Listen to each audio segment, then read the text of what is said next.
Hi Capricorn, this is Job. Welcome po sa ating channel. Gamitin ang reading na ito bilang gabay lamang. Kung naka-resonate kayo, comment down. Kung hindi kayo naka-resonate, ibigay niyo po sa iba kasi general reading po ito. This is for you, Capricorn.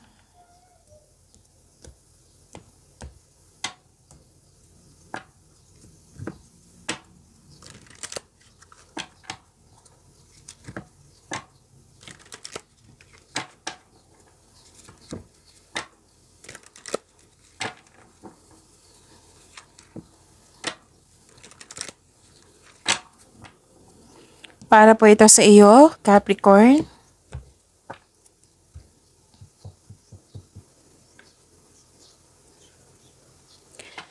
Maraming salamat po sa inyo patuloy na suporta at maraming salamat din po sa mga hindi nag-skip ng ads. Sa mga hindi pa nag-subscribe, subscribe na po kayo at click bell notification para malaman nyo na may bago tayong video. Para sa mga gusto magpa-reading, comment po kayo ng personal reading. Again, comment kayo ng personal reading and check my reply sa comment section. Mga ganap po para kay Capricorn, I need 3 cards po.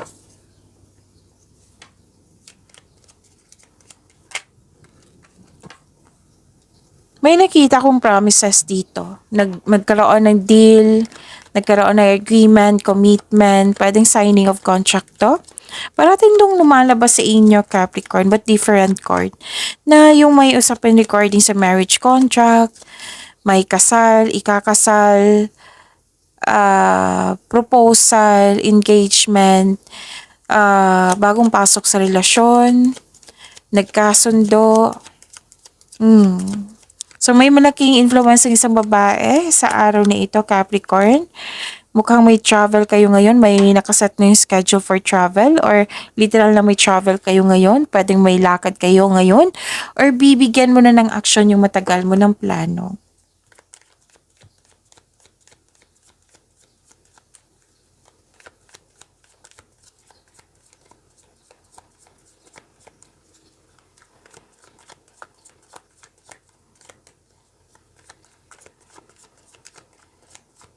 Energy po ni Capricorn.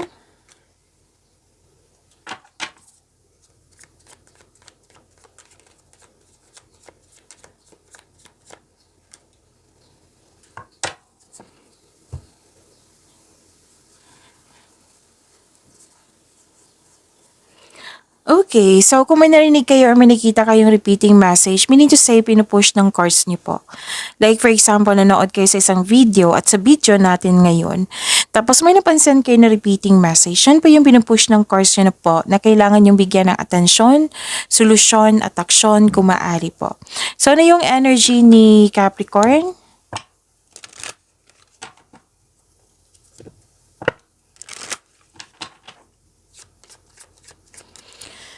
Okay, nagkaroon ng conflict or argument.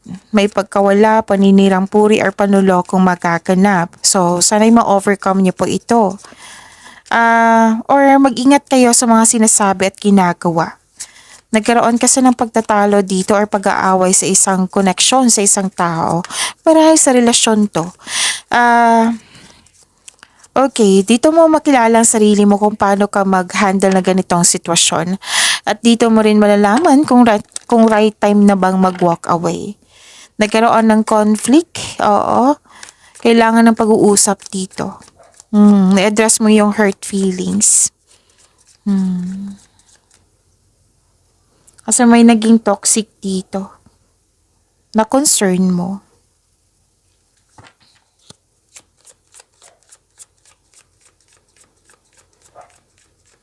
Okay, may perfect time dito. May parating na gantimpala or positibong resulta sa inyong proyekto. Pagtatapos ng dream house mo, everything you have worked for is coming together. May celebration din ako nakikita dito, pagtatapos, achievement, monthsary, birthday party ba to, or anniversary.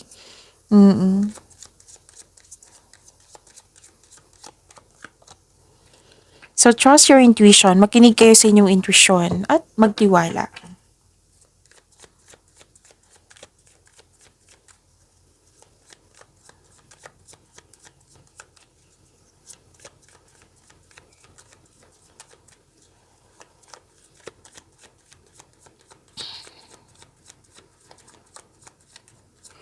Career and money po ni Capricorn.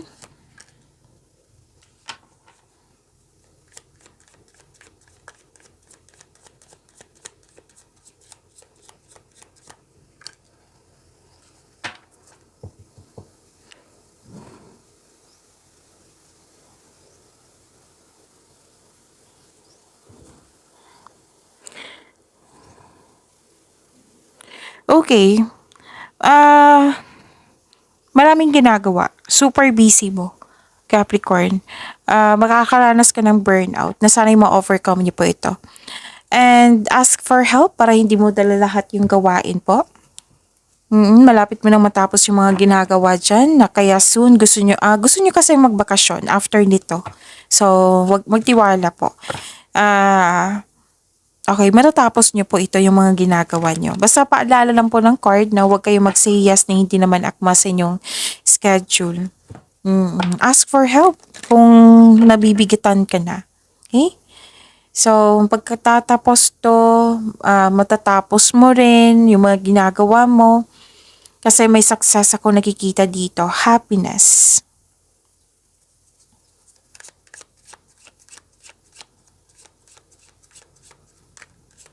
Exciting opportunities, magkakaroon ng financial growth, makaka-receive ka din ng recognition, acknowledgement that you deserve. May mga customer or mga bata or mga kasamahan kayong bata dito na masaya kayo na may connection kayo sa mga bata. Okay? Tapos, pwede din younger person. Pwede din na family member mo, naging business partnership mo. Pwede din yung family mo na very supportive sa yung mga ginagawa. You're feeling healthier inside and out. Na-overcome mo yung sadness or illness or nag-alala kayo. Oo, na-overcome nyo po. So, wag kayong magpasobra sa trabaho. Wag mag-overspend. Lalo na sa mga, hindi to general to ha, hindi po sa lahat. This is gambling kasi. Excessive gambling can have dangerous consequences. Don't risk too much.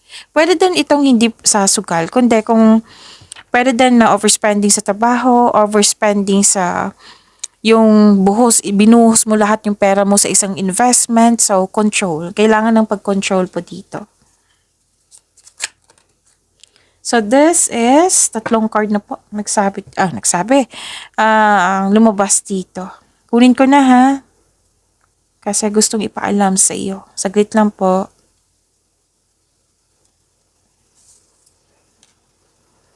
Okay, so what's this?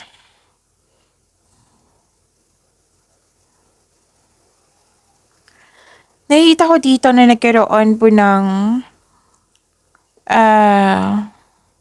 sa mga single may parating po na very matagumpay sa buhay, very matalino. It might be this is an air signs or fire signs. Sa mga relasyon sa buhay mag-asawa, ginagamit niyo ang lohika kasi sa emotion. Mataas ang pasensya mo. At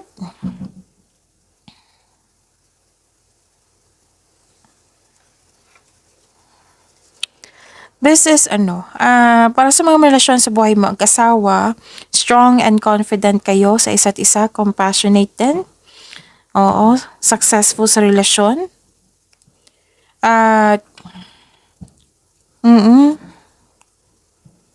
and this is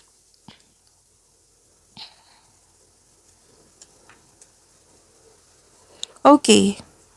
So, satisfaction nakikita ko dito whether single ka man, may relasyon sa buhay mag-asawa. Satisfaction po and abundance.